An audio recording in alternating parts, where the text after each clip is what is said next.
Louvem o Senhor no seu santuário, louvem-no pelo firmamento que é a sua fortaleza. Louvem-no pelas suas obras poderosas, louvem-no por todas as suas grandezas, louvem-no com o toque de trombeta, louvem-no com harpas e liras, louvem-no com tambores e danças, louvem-no com instrumentos de cordas e flautas, louvem-no com símbolos sonoros, louvem-no com símbolos vibrantes. Que todos os seres vivos louvem o Senhor. Aleluia. Todos os seres vivos. Nós que somos seres vivos, somos homens e mulheres criados à imagem e semelhança de Deus, que nós possamos também louvar ao Senhor. E aqui, neste salmo, nós vemos a panóplia de instrumentos que eles usavam para louvar ao Senhor. Então, que nós possamos também usar os instrumentos que temos e um instrumento que Deus nos deu a todos, que é a nossa voz. E que, ao cantar, Ele possa se agradar. No Antigo Testamento, Deus morava naquilo que era um templo. Primeiro no tabernáculo, porquê? Porque o povo de Israel era um povo peregrino que andava pelo deserto e eles, ao andar, não tinham uma zona fixa onde moravam, por isso tinham o tabernáculo, que era uma tenda grande onde Deus habitava, juntava-se a tenda, andavam mais um pouco rumo à terra prometida, paravam, voltava-se a montar a tenda e essa tenda significava que Deus habitava no meio do povo. Depois, quando o povo se fixou naquilo que era a terra prometida, foi criado aquilo que era o templo. O templo já é algo físico, um edifício onde Deus habitava. Hoje, com a vida de Jesus Cristo, o templo de Deus somos nós. Quando nós estamos reunidos, 1 ou 2 ou 3 em seu nome, Ele está no nosso meio, Ele habita em nós. E Deus não está nestas 4 paredes, estas 4 paredes pouco importam naquilo que é o sítio onde nós estamos a louvar, porque aquilo que interessa é que nós estamos juntos hoje aqui para louvar o Senhor. Por isso, a música que nós estamos a cantar quando dizemos estou na casa do Senhor, a casa do Senhor é quando nós estamos reunidos aqui para louvar ao Senhor. Então vamos ficar de pé.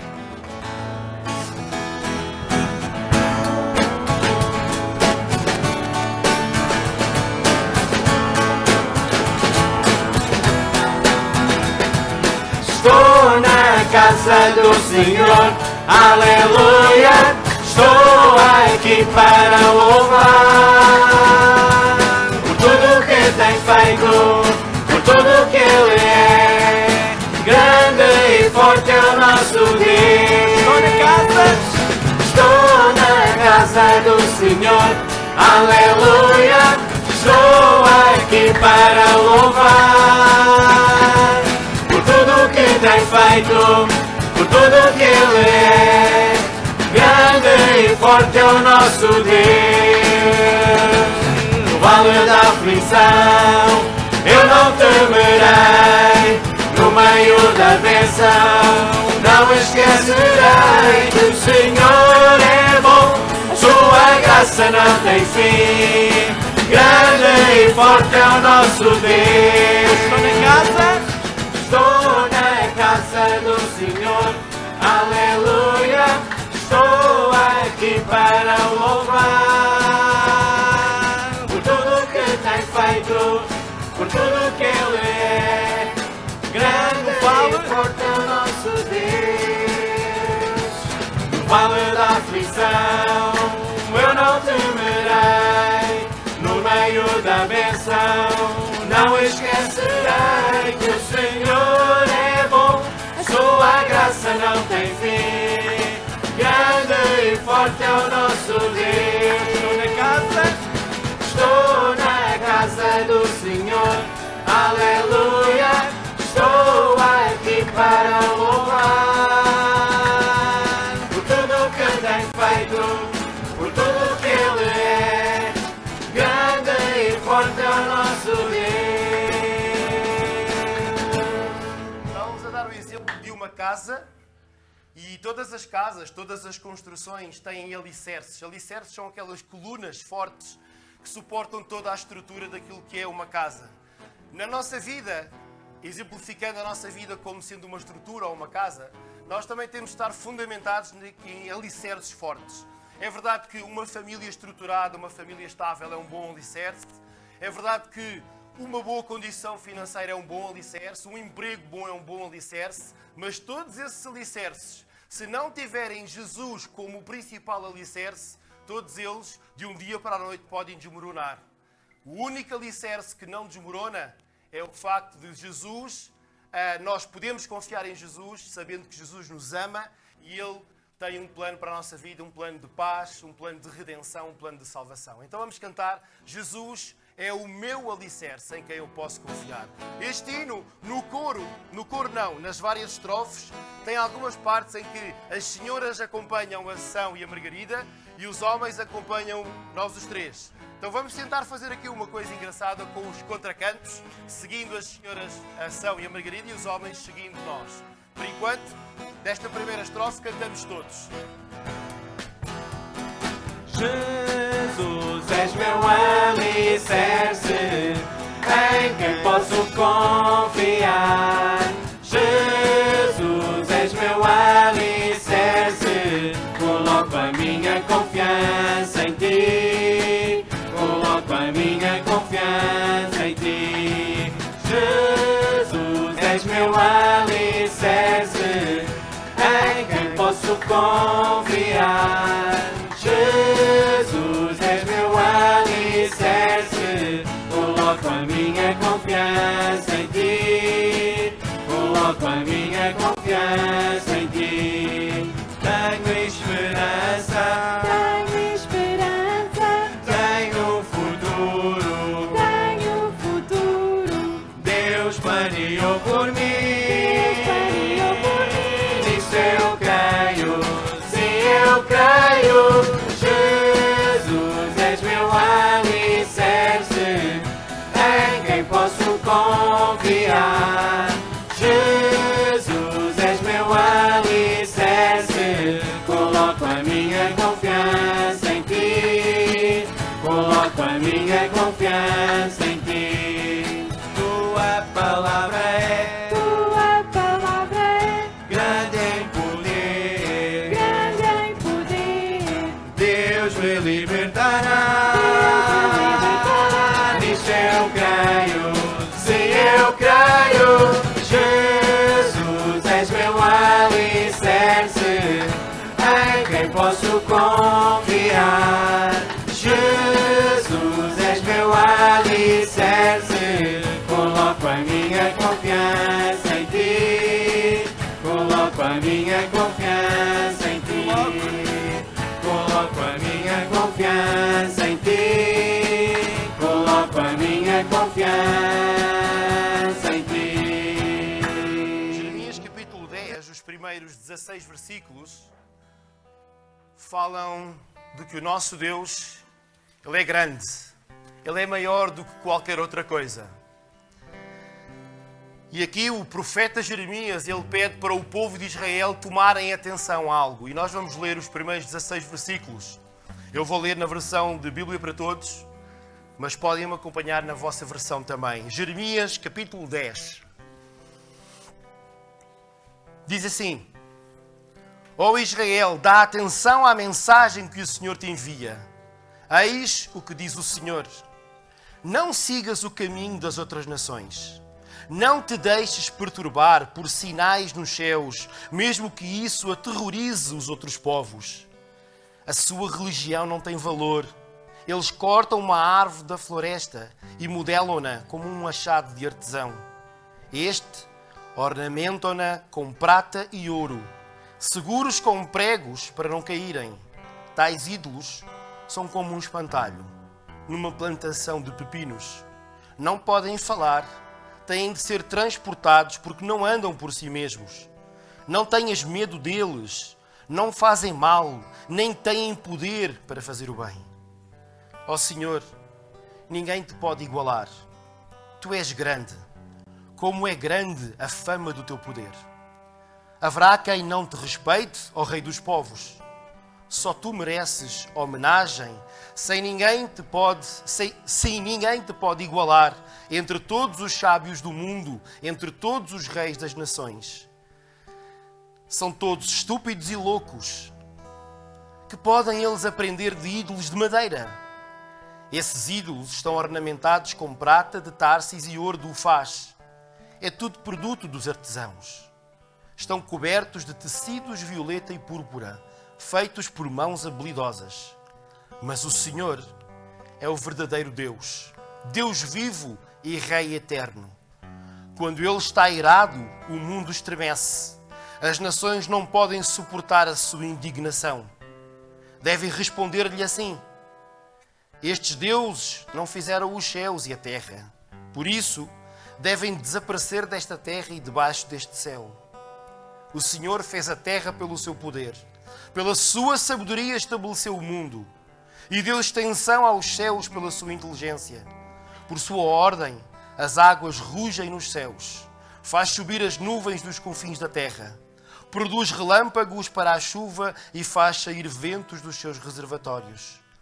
Porém, à vista destes sinais, os homens fizeram-se estúpidos sem perceber. Os que fazem ídolos ficam envergonhados, porque esses deuses de metal são falsos e sem vida. São ídolos falsos e desprezíveis, que serão destruídos quando o Senhor intervier. Mas o Deus de Jacó não é como esses deuses. Ele fez tudo quanto existe. A Ele pertence o povo de Israel. O seu nome é Senhor Todo-Poderoso. Muita coisa se assemelha àquilo que o povo de Israel vivia. Muitos outros deuses existem por aí. Porém, nós podemos cantar que o nosso Deus é o único Deus verdadeiro. No hino que nós vamos cantar, nós vamos dizer o quão grande é o nosso Deus. Vamos nos colocar de pé e que nós possamos cantar de todo o nosso coração a grandeza que é o nosso Deus.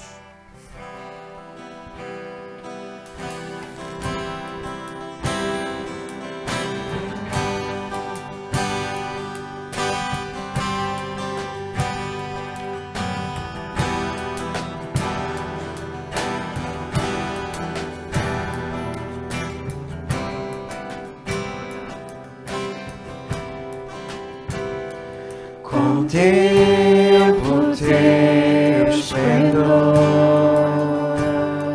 a tua majestade. Toda a terra se alegre, toda a terra se alegre. De luz ele se vestiu, a escuridão fugiu. Tudo trema a sua voz, tudo trema a sua voz. Grande é o nosso Deus, canta grande é nosso Deus, e o mundo saberá. Grande é nosso Deus,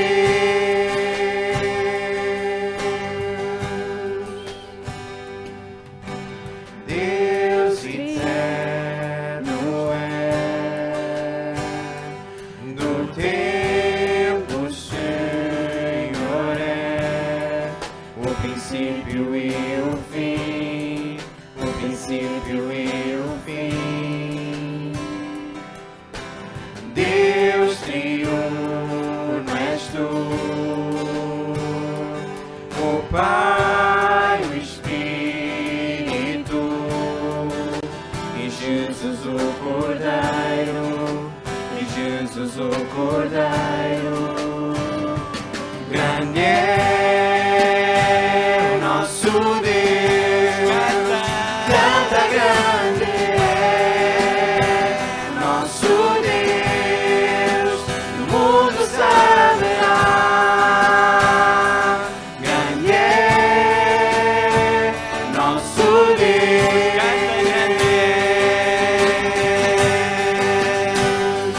grande é nosso Deus.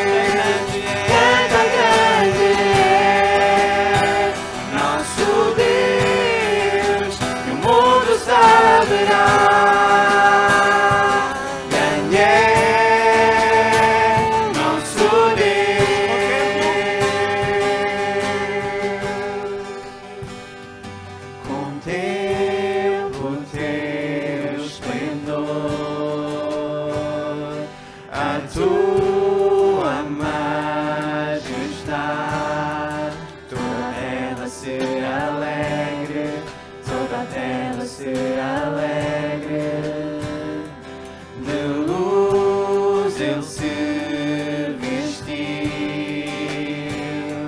a escuridão fugiu. Tudo trema a sua voz, tudo trema a sua voz. Grande é o nosso Deus, canta grande é o nosso Deus, o mundo saberá. Grande é o nosso Deus.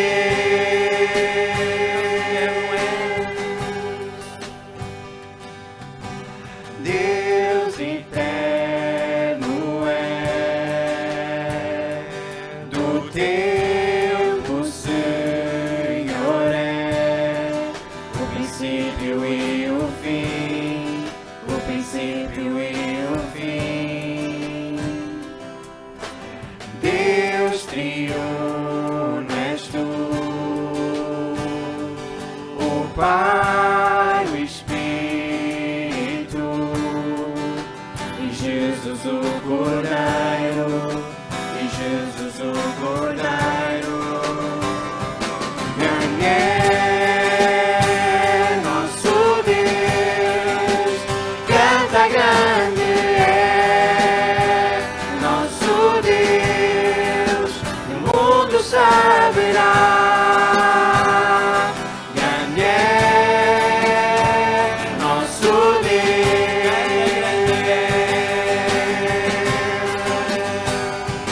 grande é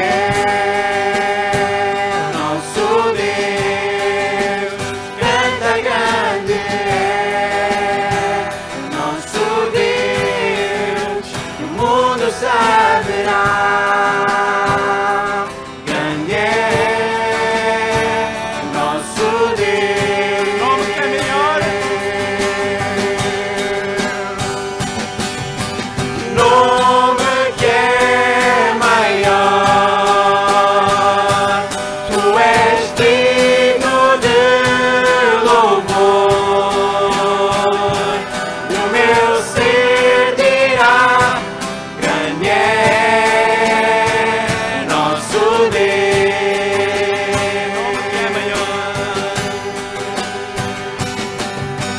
Nome que é maior. Nome que é maior.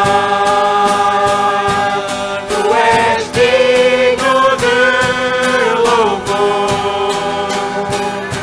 O meu ser dirá: grande é nosso Deus.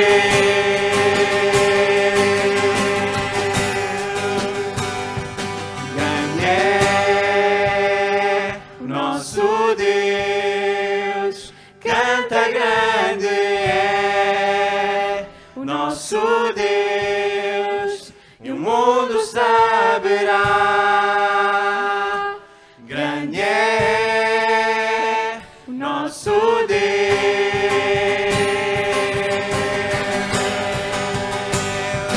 grande é nosso Deus, canta grande é nosso Deus, o mundo saberá. Grande é nosso Deus.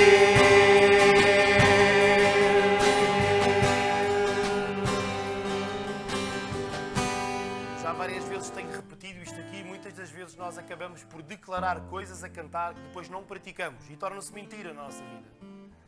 Cantar só porque a melodia é boa e é engraçada não é aquilo que nos motiva a cantar. O que nos motiva a cantar é olhando para a letra, se a letra faz sentido para a nossa vida. E este é um daqueles hinos em que nós vamos declarar algo com a nossa boca que convém estar em conformidade com a nossa vida.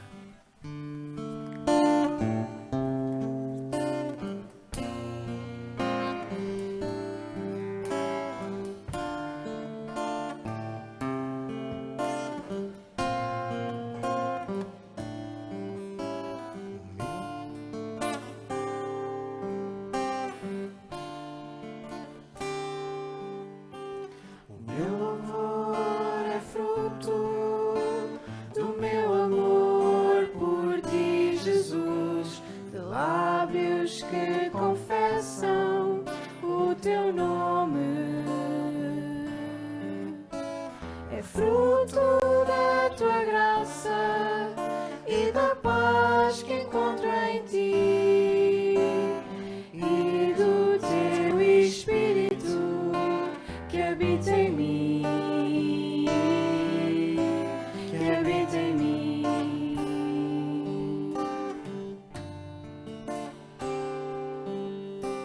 O meu louvor é fruto do meu amor por ti, Jesus, de lábios que confessam o teu nome.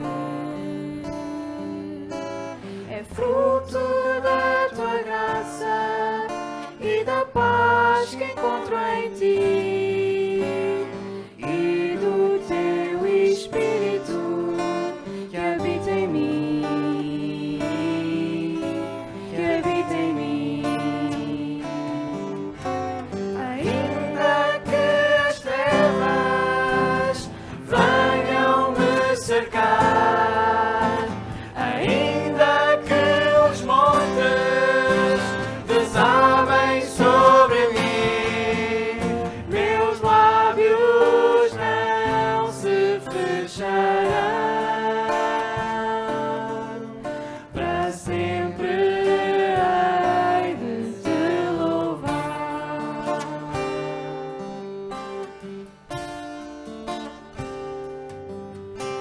O meu louvor é fruto do meu amor por ti, Jesus, de lábios que confessam o teu nome. É fruto da tua graça e da paz que encontro em ti e do teu Espírito que habita em mim, que habita em mim.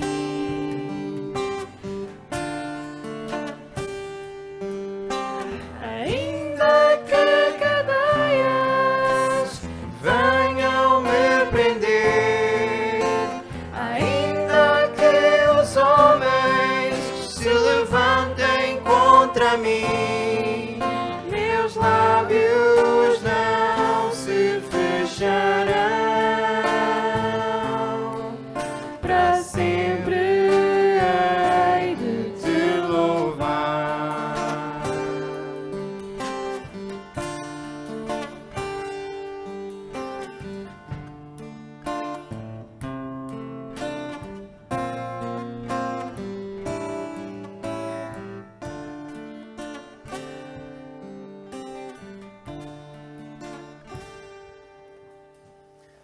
Senhor, realmente que estas palavras que cantamos possam ser realidade no nosso coração, mais do que realidade de dita da boca para fora, Senhor, possa ser uma realidade vivida. Que nós, aquilo que estamos a cantar de que, por mais as circunstâncias não sejam convenientes, não sejam boas, nós não vamos deixar de louvar, Senhor. Então que isto possa ser algo real nas nossas vidas, no nosso relacionamento contigo. Te entregamos isto nas tuas mãos, em nome de Jesus. Amém. Nós vamos ter a oportunidade de cantar um último cântico e vamos ter também a oportunidade para passar o cesto das ofertas. E o que é que isto significa, o cesto das ofertas? Primeira coisa, significa que quem nos visita não vai dar nada, tá bem? Só se sentir no seu coração que deve dar. O objetivo não é com que pague alguma coisa para um espetáculo que está a assistir. Este culto não é um espetáculo. Este culto é algo que nós, como comunidade, entregamos a Deus. Então, o cesto, quando passar, são para aquelas pessoas que vieram preparadas para que, como uma forma de louvor a Deus, possam também ofertar esta área de louvar ao Senhor também. É a mesma coisa que cantar, lemos a passagem, oramos, houve pessoas que oraram. Então, esta oferta que vai passar, este cesto que vai passar para ser colocado à oferta, deve ser feito de coração. Amém, irmãos? É a primeira coisa. E depois é dar com alegria. Deus não nos pede para nós darmos numa espécie de negócio com Ele. Não é um negócio com Deus. Deus é dono de tudo que existe. Ele é dono de todo o ouro e toda a prata. Ele não precisa do nosso dinheiro para nada. O dar tem mais a ver connosco do que a ver com Deus. Significa que, ao darmos, aquilo que estamos a dar é o melhor que estamos a dar para Deus? Ou estamos a dar a sobra a Deus, aquilo que sobra? qual é o impacto que ao dar isso está a ter em mim?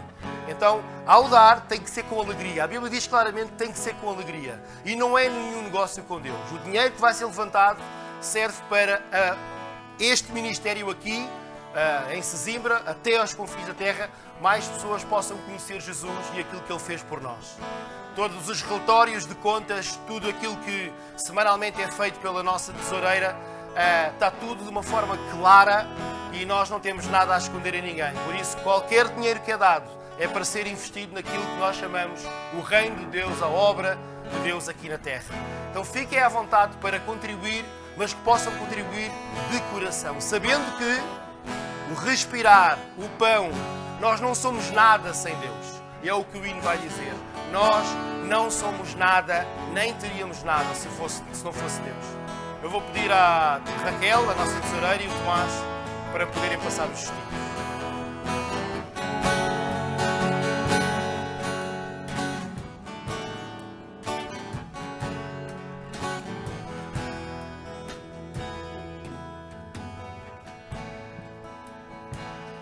Este é o meu respirar.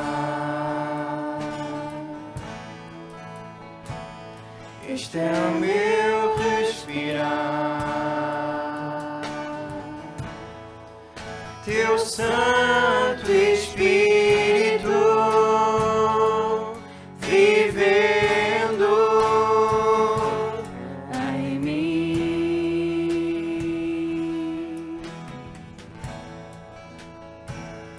E este é o meu pão,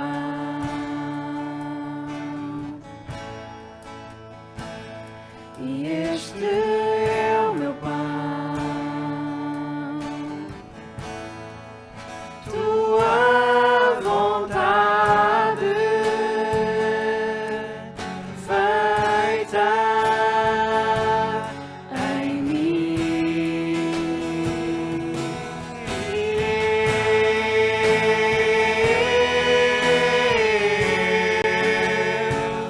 Eu nada sou sem ti.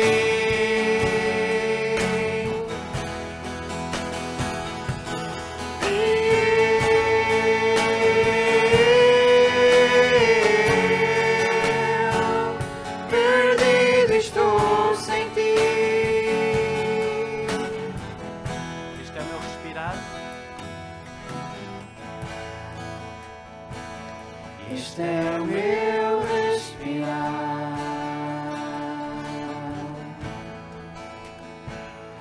Este é o meu respirar.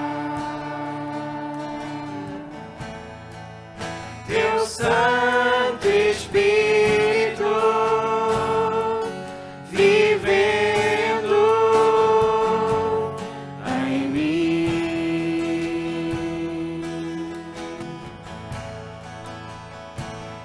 E este é o meu pão.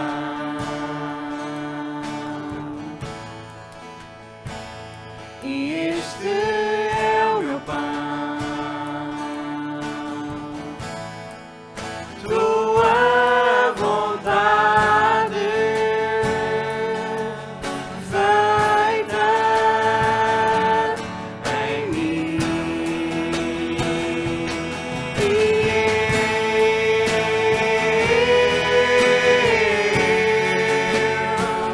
eu nada sou sem ti.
levantadas que possam servir para a Tua glória, Senhor. Para o avanço do Teu reino na terra, que isto significa que mais pessoas possam conhecer Jesus. Possam ter acesso a uma Bíblia, possam ter acesso a alguém que conhece o Evangelho e que prega o Evangelho a essa pessoa. Que todas estas finanças que foram levantadas, Senhor, possam realmente ter sido dadas de coração. Não possa ter sido dada com uma segunda intenção, Senhor. Que Tu realmente possas receber isto como uma forma de louvor e Te possas agradar, Senhor. Aquilo que eu também te quero pedir no momento que se segue, Senhor, é que a Tua palavra possa falar aos nossos corações. A Tua palavra é viva e eficaz, ela é poderosa, Senhor, para retirar aquilo que está errado na nossa vida e colocar aquilo que está correto de acordo com a Tua vontade. Ela fala porque és Tu a falar por intermédio dela, Senhor. Então realmente fala, Senhor, esta noite, Senhor. Que esta noite nós possamos sair daqui transformados e mais cheios de Ti por causa do poder da Tua palavra. Em nome de Jesus. Amém. Nós temos estado a estudar do livro de Lucas de uma forma expositiva desde o início do ano, desde janeiro.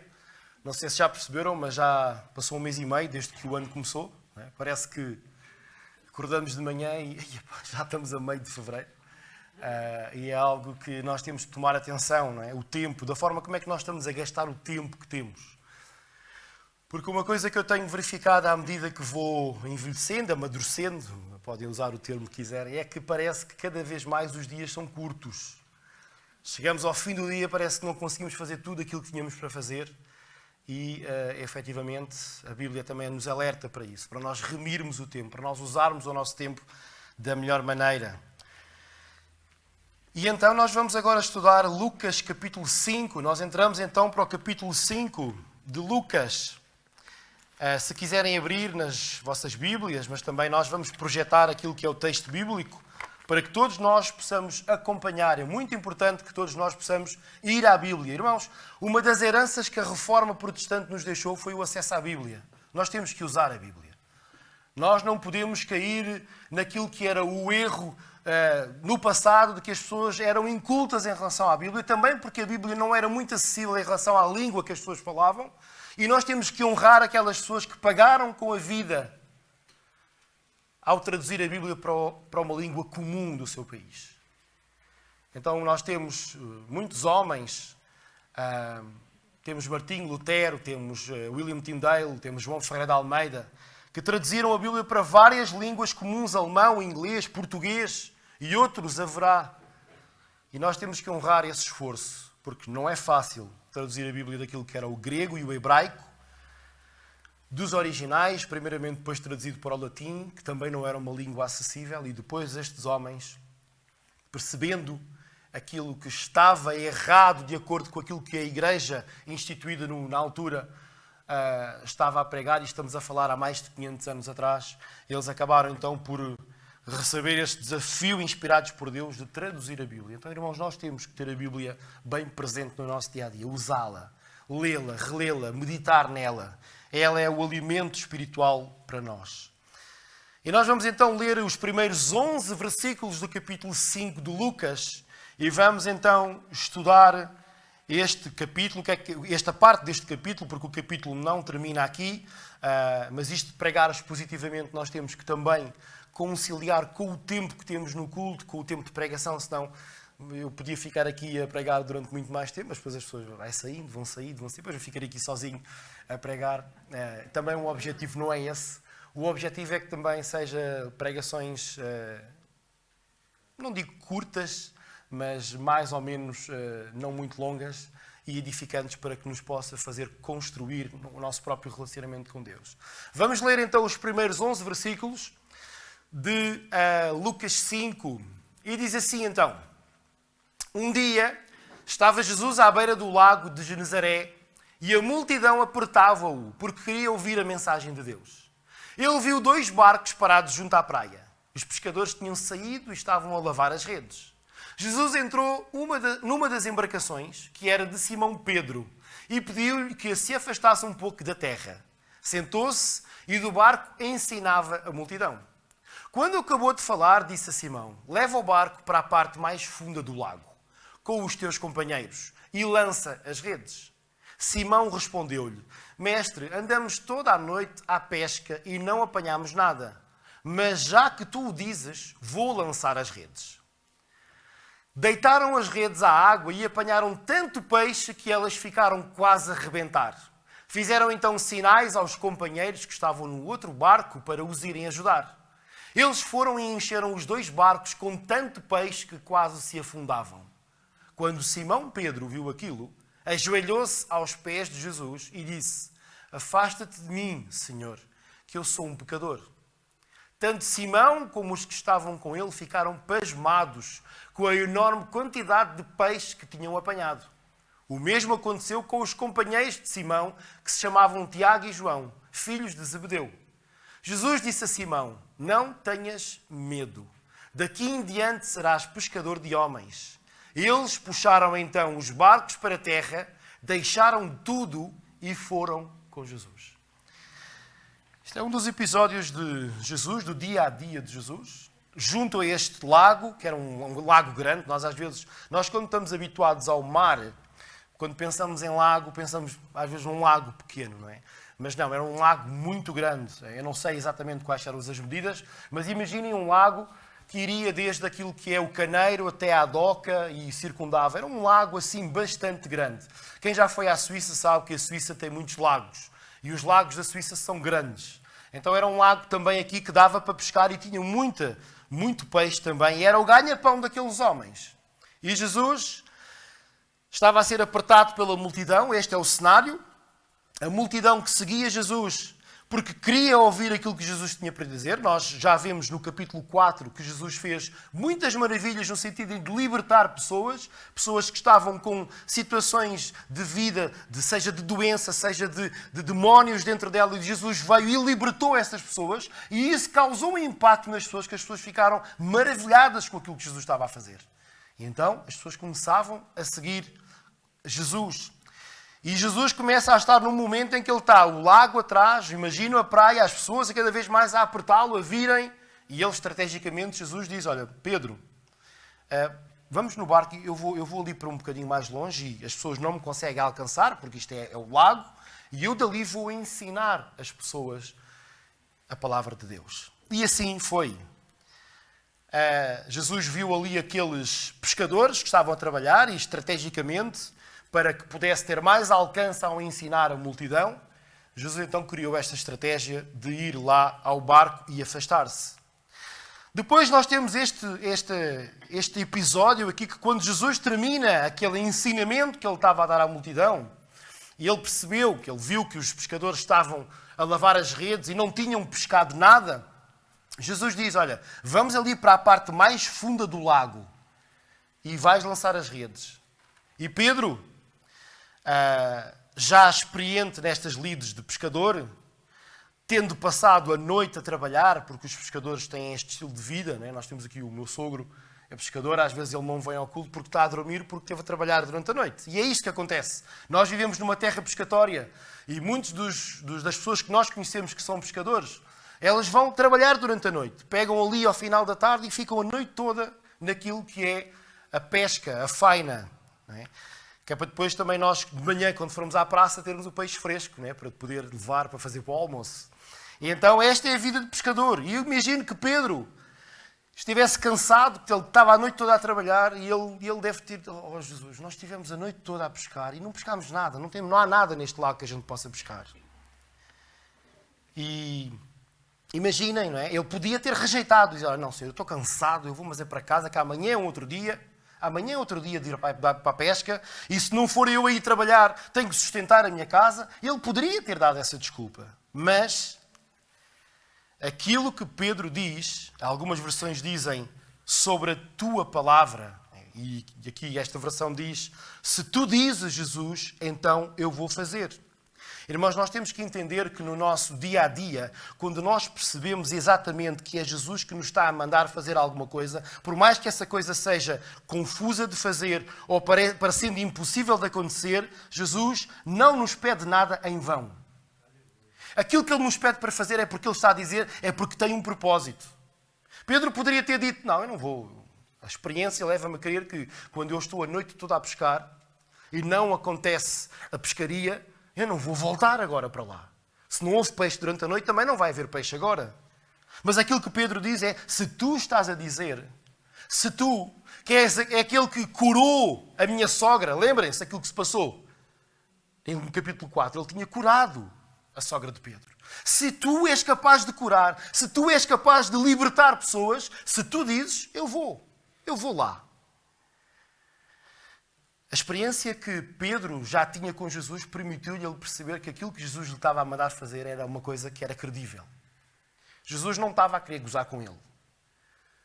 Jesus estava-lhe a mandar fazer uma coisa e Pedro, porque confiava em Jesus, ele foi e fez. Mesmo parecendo pela experiência dele que não iria levar a lado nenhum.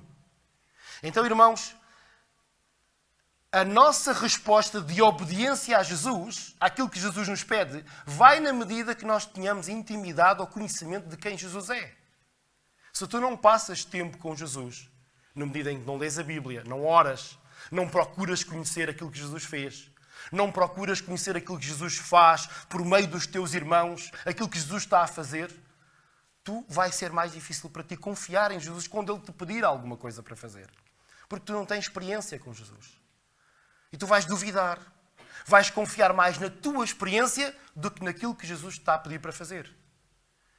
Percebem, irmãos? Então a intimidade que nós vamos criando com Deus vai nos capacitando para confiar na palavra dEle, naquilo que a palavra dEle nos diz, para nós irmos e fazermos.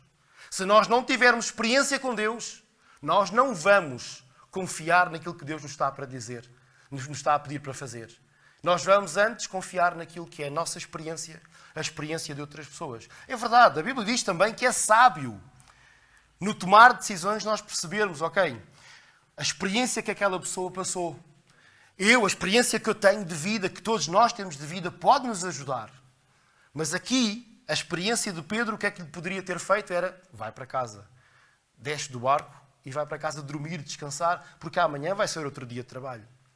Mas aquilo que Pedro fez foi confiar na palavra do Senhor, na palavra de Deus, na palavra de Jesus. Jesus estava a dizer, vai, lança as redes e pede até, Jesus até diz, olha, pede aos teus colegas para vir, porque isto vai ser uma pescaria enorme.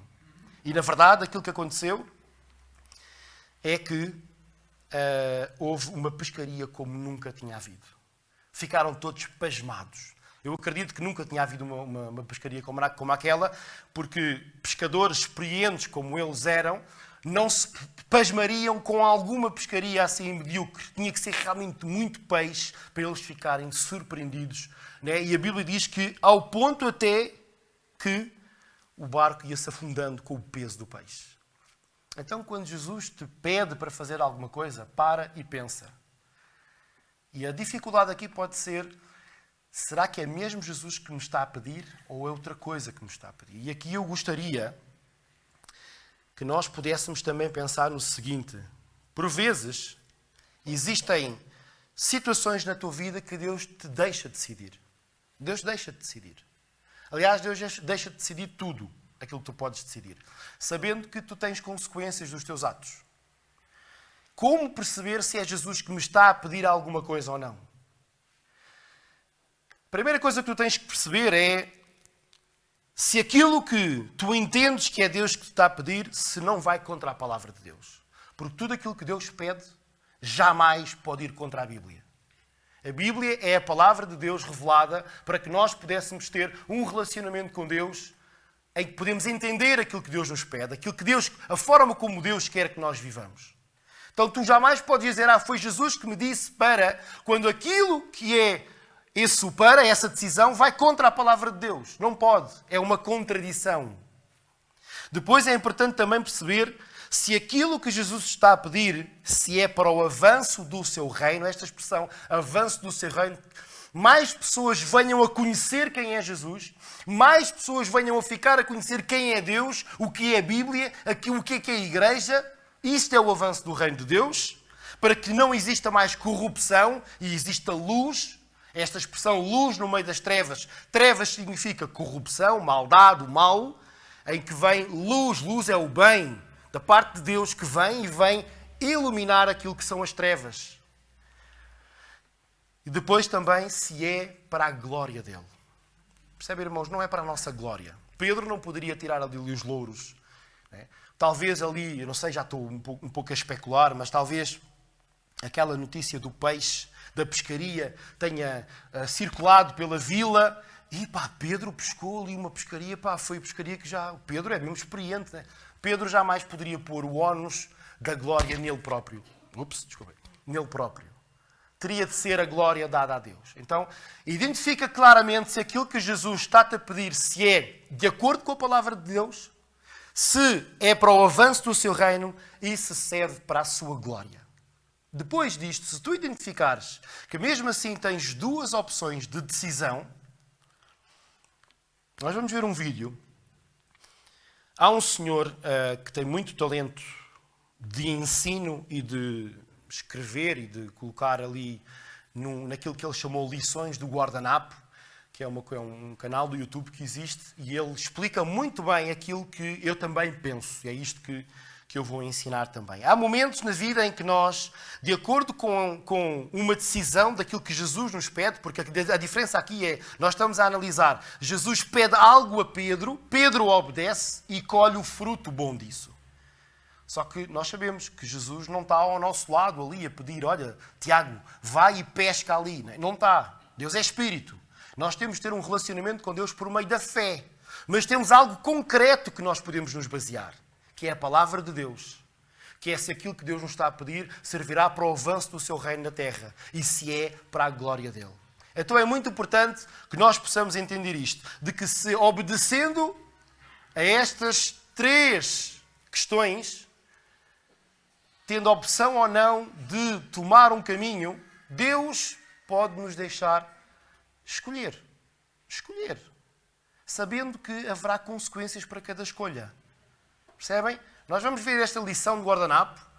É importante também perceber que aquilo que está em concordância com a sua palavra, isto também significa que aquilo que Deus nos pede nunca poderá ir contra a sua palavra, ou seja, nunca poderá ser pecado. Porque Deus abomina aquilo que é o pecado. E se por meio da sua palavra nós, de uma forma concreta, temos a percepção de que aquilo é pecado, jamais poderemos dizer que é Deus que nos está a pedir para fazer, porque senão Deus estava-se a contradizer Ele próprio. Entende, irmãos? Então é muito importante nós entendermos se é mesmo Deus a falar, se vai a favor da sua palavra, avanço do seu reino, para a sua glória. E posto isto, vamos analisar então aquilo que este senhor, que eu não me recordo o nome, mas certamente aparecerá aí, nos explica também.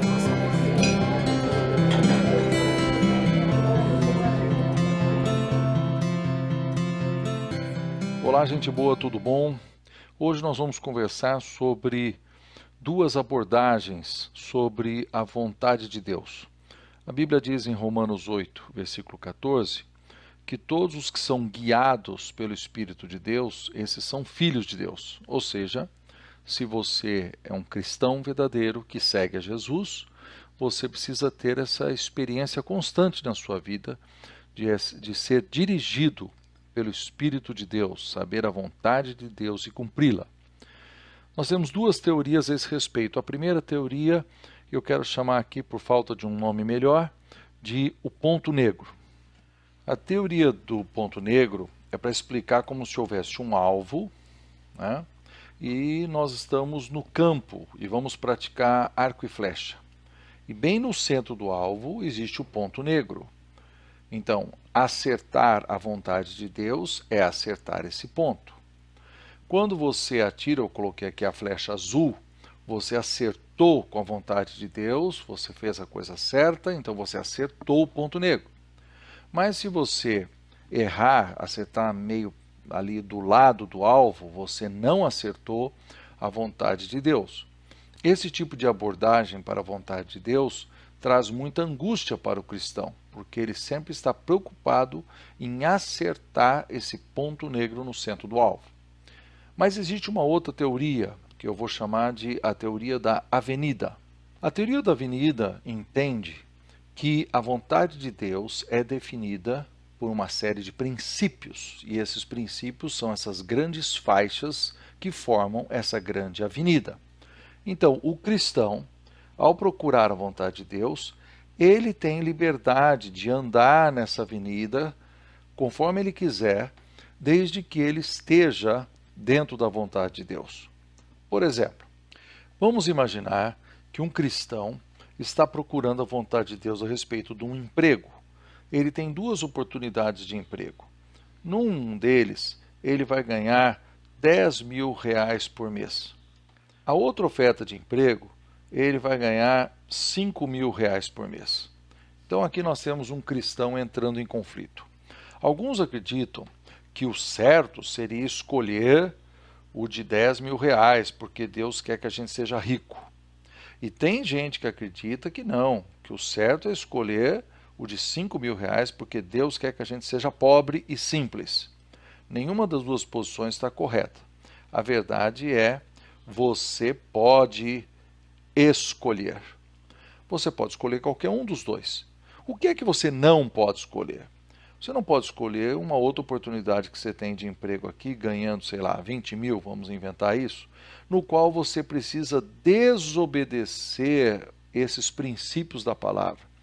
Por exemplo, eu te pago mais, mas você precisa mentir, você precisa produzir relatórios errados, ou você precisa entregar drogas no bairro do vizinho, ou você precisa tratar mal os funcionários, porque aqui na nossa empresa é assim.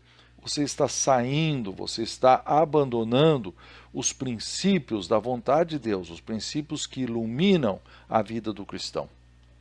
Mas se você estiver dentro do caminho, você pode fazer uma escolha. Deixa eu mudar o exemplo.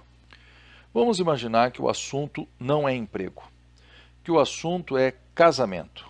Então, eu estou procurando uma esposa e eu tenho duas meninas que eu acho que têm grandes possibilidades. Você pode escolher. Claro que a menina também pode escolher, não é verdade? Mas você pode escolher qualquer uma das duas. O que é que você não pode escolher? Você não pode escolher uma menina que esteja totalmente fora dos princípios bíblicos. Por exemplo, casar-se com alguém que não serve a Jesus, que não segue a Jesus.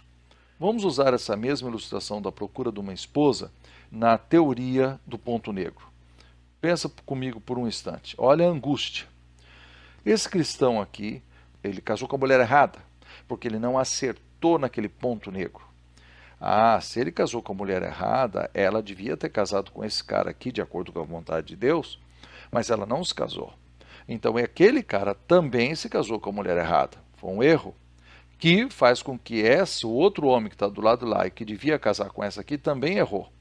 Ou seja, nós estamos acreditando de que um erro inicial absurdo sobre o casamento faz com que todo o universo seja desmantelado e que Deus, coitado, Deus não conseguiu colocar ordem no universo porque eu casei com a mulher errada.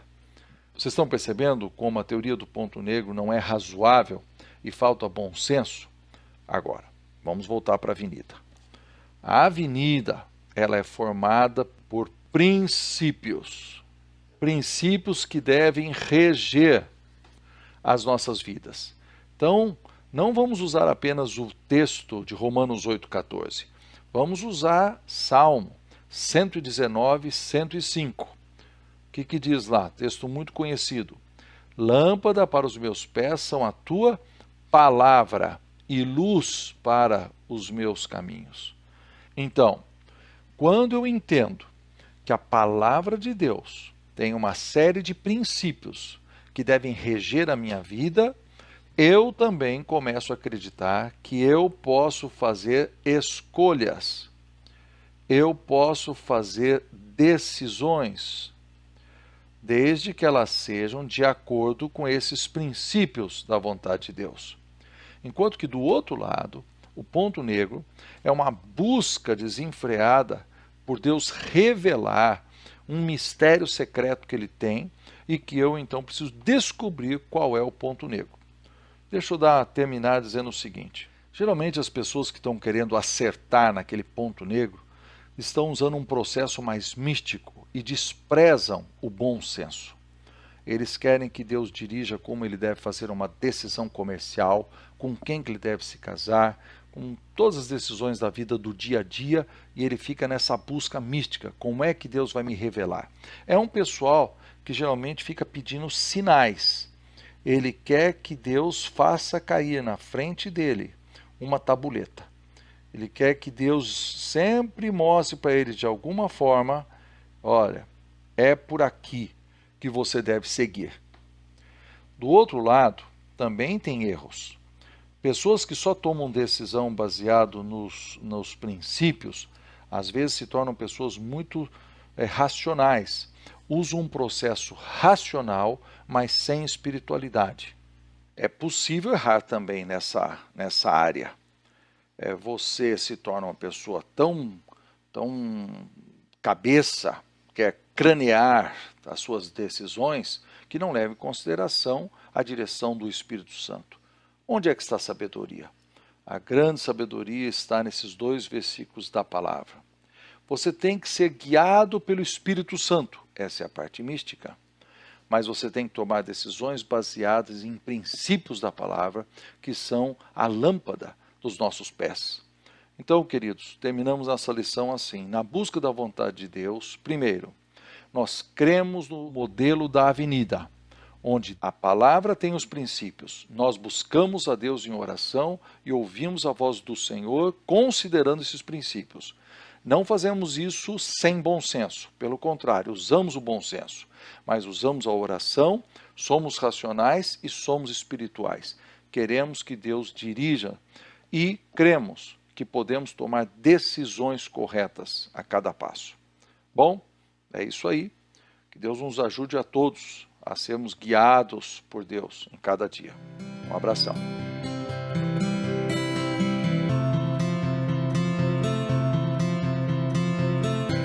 Graças a Deus nós temos acesso àquilo que é o YouTube. Nós temos que filtrar muita coisa que passa no YouTube, mas encontrei este irmão que faz... Há outros vídeos dele, se quiserem procurar no YouTube, é muito interessante. Eu uso isto também muito com o trabalho com os jovens, mas achei que fosse interessante também para nós partilhar aqui esta tarde, para nós entendermos que existem momentos em que nós podemos escolher.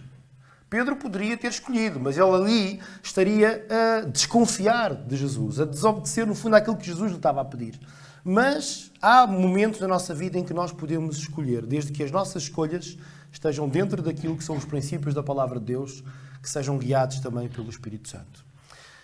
Adiante, no versículo 6, então nós temos aquilo que foi a ação de Pedro a deitar as redes na água, e apanharam tanto peixe que elas ficaram quase a rebentar. Fizeram então sinais aos companheiros que estavam no outro lado do barco para irem ajudar. Eles foram e encheram os 2 barcos com tanto peixe que quase se afundavam. Então aqui a ação que Pedro efetua relativamente confiando no Senhor, confiando em Jesus, levou-o a agir e em resultado disso ele foi abençoado.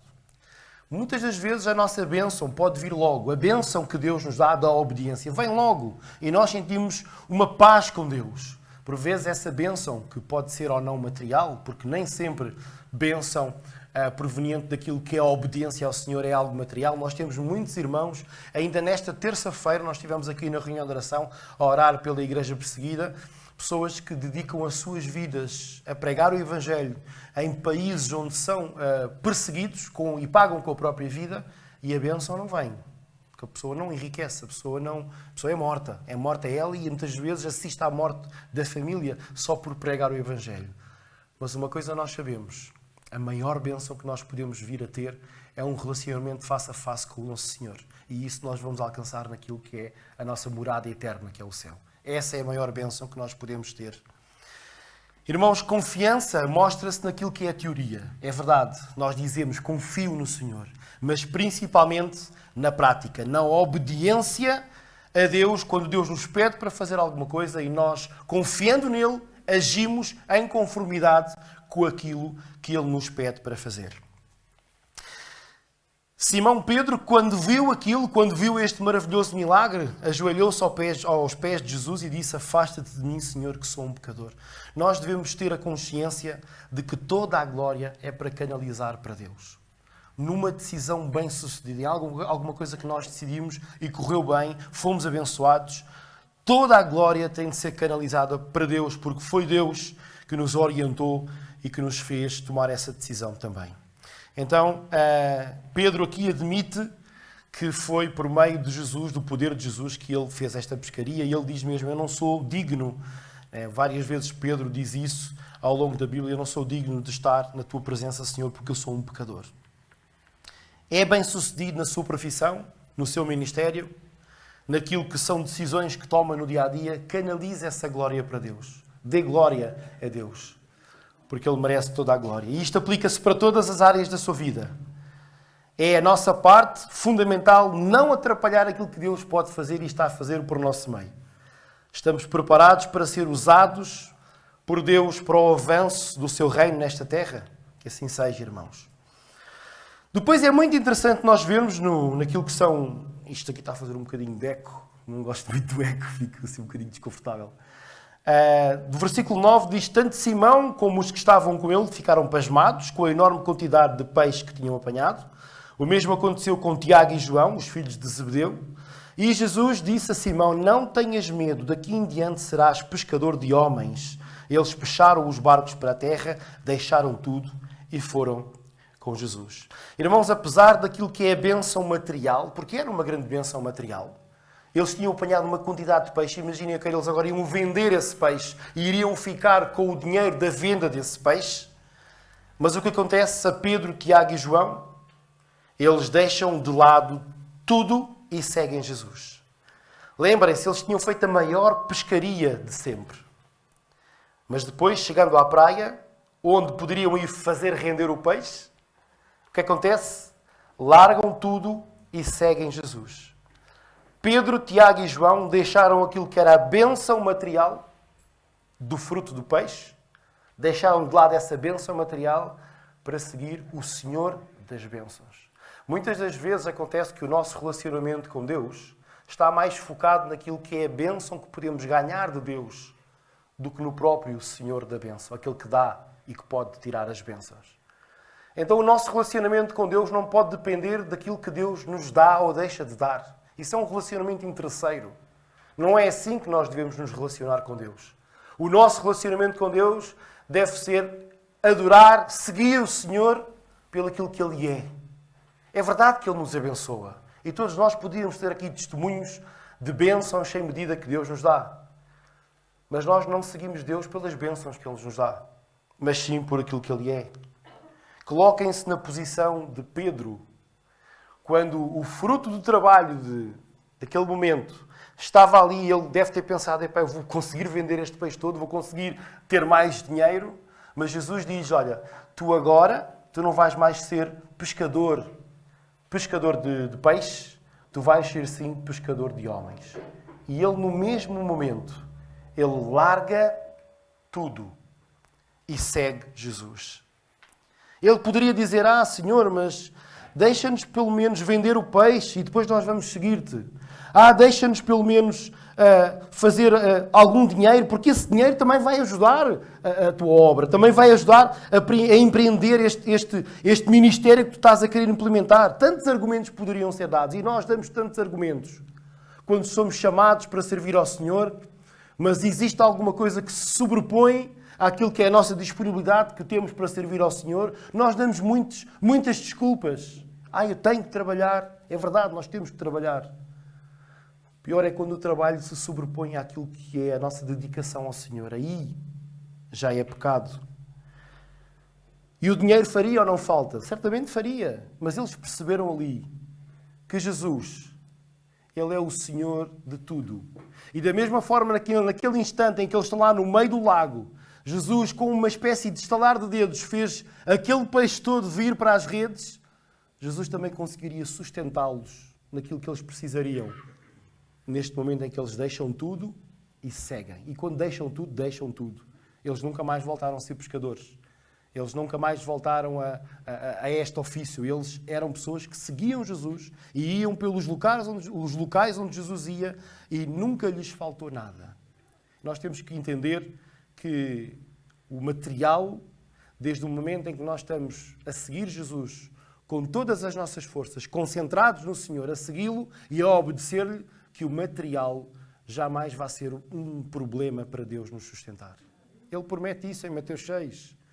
Quando ele diz: olha, parem e olhem para as flores do campo, olhem para as árvores, para os pássaros.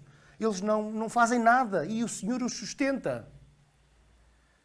Busquem primeiro o reino de Deus e toda a justiça, e Ele vos há de acrescentar essas coisas. O problema é que nós, muitas das vezes, confundimos necessidade com capricho, e o mundo é perito a fazer isto. O mundo é perito em nos fazer perceber que, tudo o que está à tua volta, que o mundo te pode oferecer transformou-se numa necessidade.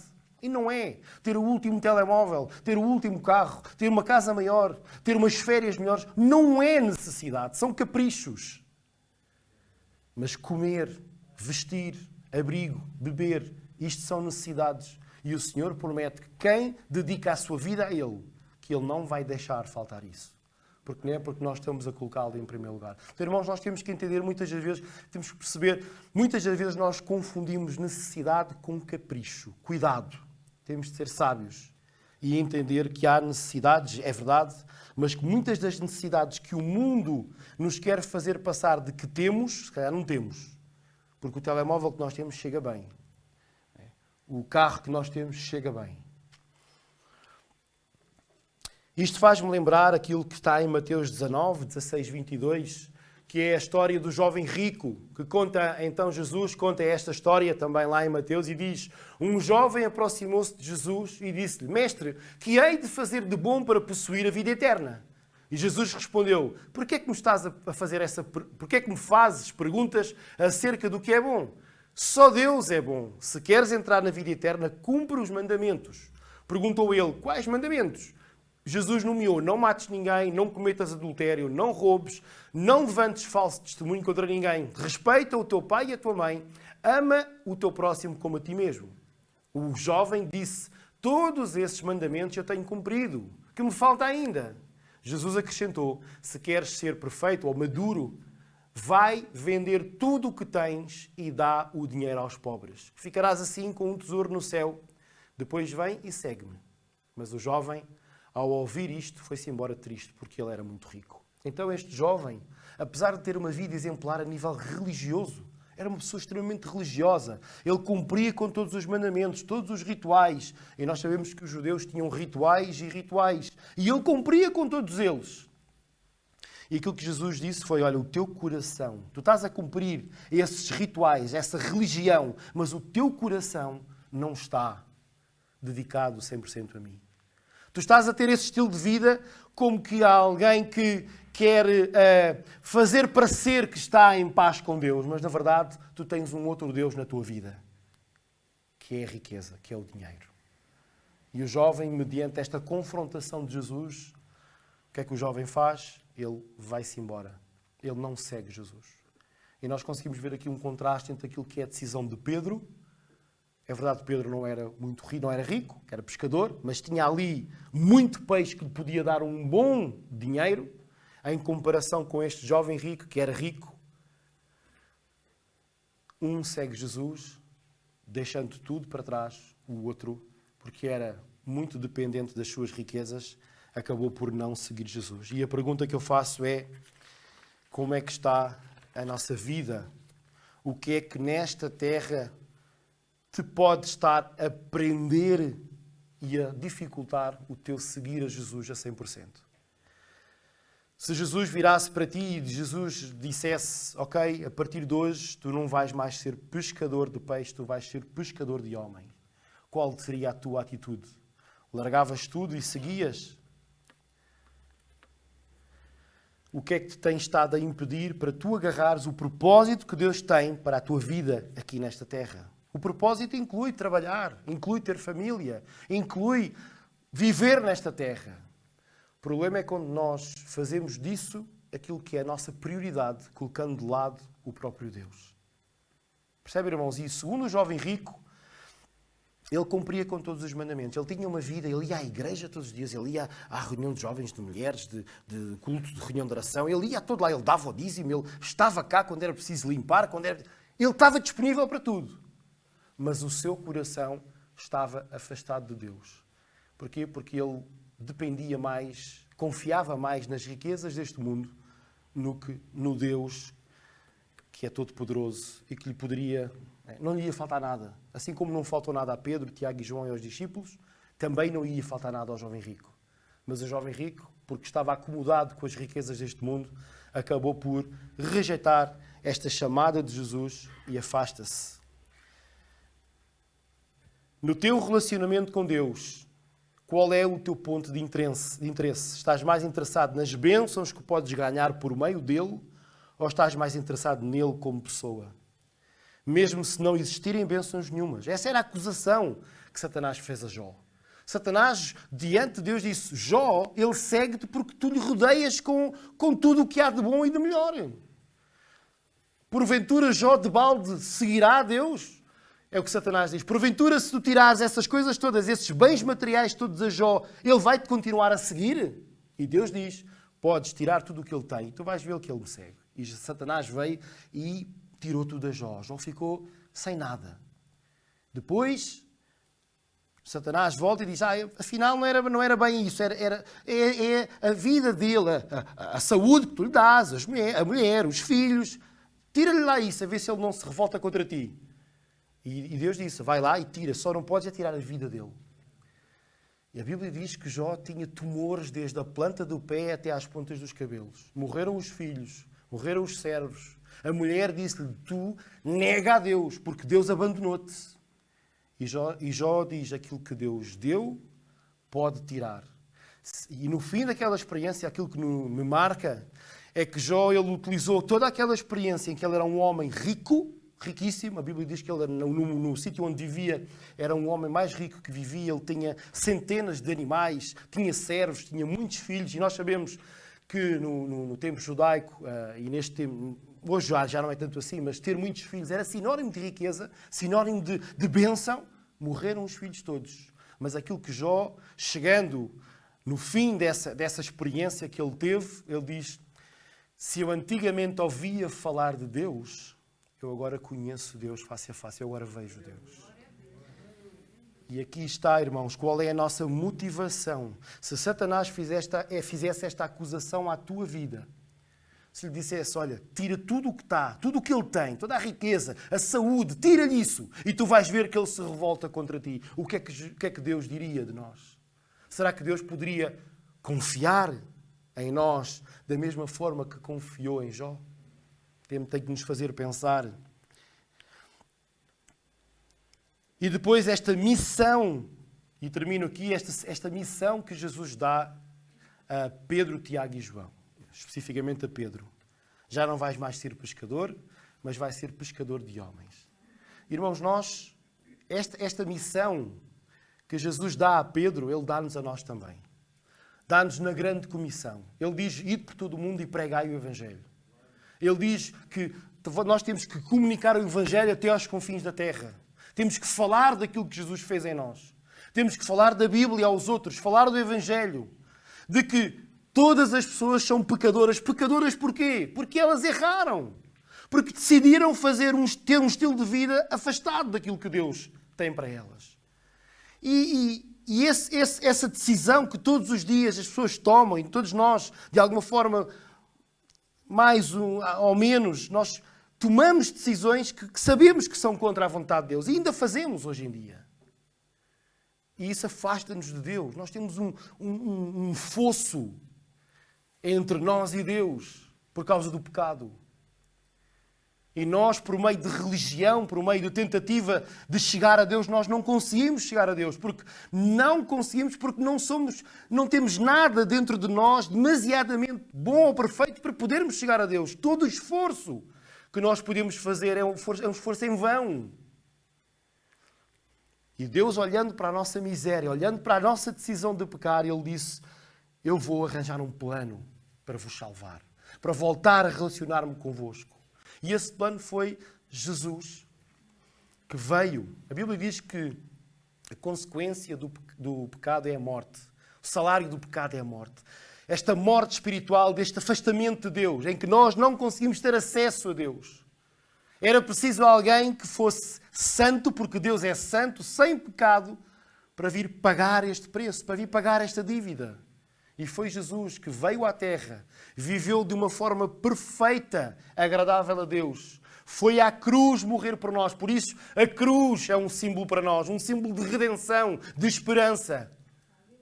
um símbolo em que nos pode dar uma nova vida, sabendo que aquilo que Jesus fez ali na cruz foi no meu lugar, foi no nosso lugar, em que nós podemos dizer, mediante palavras ditas pela nossa boca, com respaldo no nosso coração, em dizer, Senhor, eu confio em Ti, eu creio que Tu, aquilo que Tu fizeste é o suficiente para eu ter paz com Deus. Eu quero aceitar-te como meu Senhor e Salvador.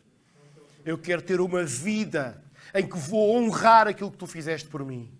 Eu não quero mais viver para o pecado. Apesar de pecar, e todos nós pecamos, eu não quero mais viver essa vida de acordo com aquilo que são os rudimentos do mundo, do pecado. Eu quero ter uma nova vida em que eu vou amar-te, a Ti, e amar o próximo como a mim mesmo. E nós temos uma nova vida e somos dirigidos para uma nova vida. E dentro desta nova vida, nós somos pescadores de homens no sentido em que nós temos o Evangelho para poder comunicar aos outros aquilo que Jesus fez. E é neste sentido que somos pescadores de homens. Todos nós temos esta missão. Investir em pessoas, evangelizar, discipular. Esta é a verdadeira missão que temos na Terra. Temos que trabalhar, temos. Também podemos passear, tirar férias. Sim, isto é tudo lícito. Mas nada disso se pode sobrepor àquilo que é a nossa principal missão na Terra, que é sermos veículos do Evangelho para outros que ainda não conhecem Jesus. Há pouco, no princípio, falava do tempo que passa. O tempo está a passar muito rápido, irmãos. Nós já vamos no segundo mês de 2022, já estamos a meio do mês. Daqui a nada estamos em março, abril, maio, e o tempo vai passando. E a reflexão que eu quero que você faça. As semanas passam. Qual é o investimento que está a fazer para cumprir esta missão? Está a investir em pessoas? Ou está completamente a falhar a missão que Deus tem para si? Porque se o irmão está mais preocupado em pescar o peixe e ficar com o peixe do que pescar homens para a glória de Deus, então está a falhar naquilo que Deus o criou para fazer e mediante aquilo que foi a sua salvação. Uma promessa nós temos. Quando nós nos focamos naquilo que é o pescar homens, todas as outras pescarias e peixes o Senhor irá acrescentar. Porque foi Ele que veio, foi Ele que fez o peixe vir para a rede. E Pedro sabia, ou eu fico agarrado a esta pequena bênção, que está aqui, que apesar de ser muito peixe, é pequeno comparado com aquilo que eu posso ter por toda a eternidade com este meu Senhor Jesus. Irmãos, nós precisamos ter consciência disto, de que jamais uma bênção material poderá substituir tudo aquilo que Jesus tem para nos oferecer durante toda a eternidade. Precisamos estar focados naquilo que é a missão de sermos pescadores de homens. Vamos orar, irmãos. Obrigado, Senhor, pela Tua palavra. Te queremos agradecer, Senhor, porque a Tua palavra fala aos nossos corações. E obrigado por este exemplo deste homem pescador, Pedro, também Tiago e João, que largaram tudo para Te seguir. Senhor, ajude-nos no sentido em que largar tudo, é verdade, nós temos que trabalhar, temos que ter as nossas vidas, pagar os nossos impostos, também ter aquilo que é o normal ter em termos de família, mas, Senhor, que nada disso possa fazer com que nós paremos de crescer espiritualmente. Que nada disso possa ser o foco. Que o foco possa usar isso tudo para pescar homens, para a Tua glória, para que o nome de Jesus possa ser conhecido por todo o mundo, Senhor. Usa-nos, usa-me, usa cada um de nós, Senhor, para sermos pescadores de homens. E que nós possamos ter este compromisso de fazer aquilo que é a Tua vontade. É verdade que podemos decidir, mas ajuda-nos a decidir de acordo com a Tua vontade, Senhor. Que nós possamos constantemente fazer a pergunta: o que é que Jesus faria nesta situação? E copiarmos aquilo que é o nosso Mestre Jesus. Entregamos tudo nas Tuas mãos, Senhor. Em nome de Jesus. Amém. Irmãos, muito obrigado pela vossa presença. Não se esqueçam todas as atividades que haverão no decorrer da semana, principalmente reunião de oração 18h45 aqui na igreja, depois reunião de jovens também. Fiquem atentos ao WhatsApp e próximo domingo estaremos cá às 17h30 para juntos também louvarmos ao Senhor e aprendermos acerca da Sua palavra. Bom domingo, bom serão, boa semana, que o Senhor vos possa abençoar grandemente. Obrigado.